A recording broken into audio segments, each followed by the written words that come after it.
Hello জনগণ, এটা নাকি আমাদের স্বাধীন বাংলাদেশ? এই বাংলাদেশের রুট কার্ড দেখছেন কি অবস্থা? মানে সরকারে ঠিকই টিয়া দেয়, মেম্বাররা টিয়া খাইয়া আজকে রাস্তার এই অবস্থা বানাইছে।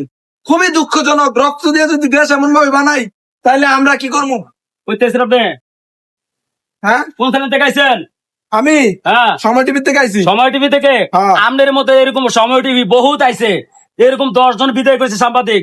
এ আপনি আল্লাহ, কি এলাকার মেম্বার? জান, হ্যাঁ আমি এলাকার মেম্বার। গাইস দেখছেন নি, আমার টিয়া দিয়া ঘুষ দিয়া বাগায় দেয়।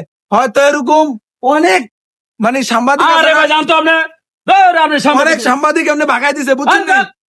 আমার চ্যানেল ভাই আসো এদিকে। এ তোরা, হ্যাঁ আমাদের সাংবাদিক একদম বাগাও। এ হনো হনো, আমি এনে আইছি সাংবাদিক তন্তঙ্গ রাস্তা যে অবস্থা হয়েছে দেখছুনি। এখন এই রাস্তা ঠিক করার লাগা আমি সরকারের জানানোর লাগে আইছি, জনগণ জানবো এর লাগে আমি আইছি। আজকে উনি মেম্বার এরকম বলে 10 জন মানে তোমার সাংবাদিককে বলে টিয়া দিয়ে ভাগাই দিছে। ঘুষ করাটা মেম্বার। আমি সৎ না, সৎ। আমরা ভালোবাসা মেম্বার আনা তো শয়তানি মুখ দেখে আইছে কানে আরে শোনো, ভাই, চালান, ভাই, ভাই, বাঁচলো।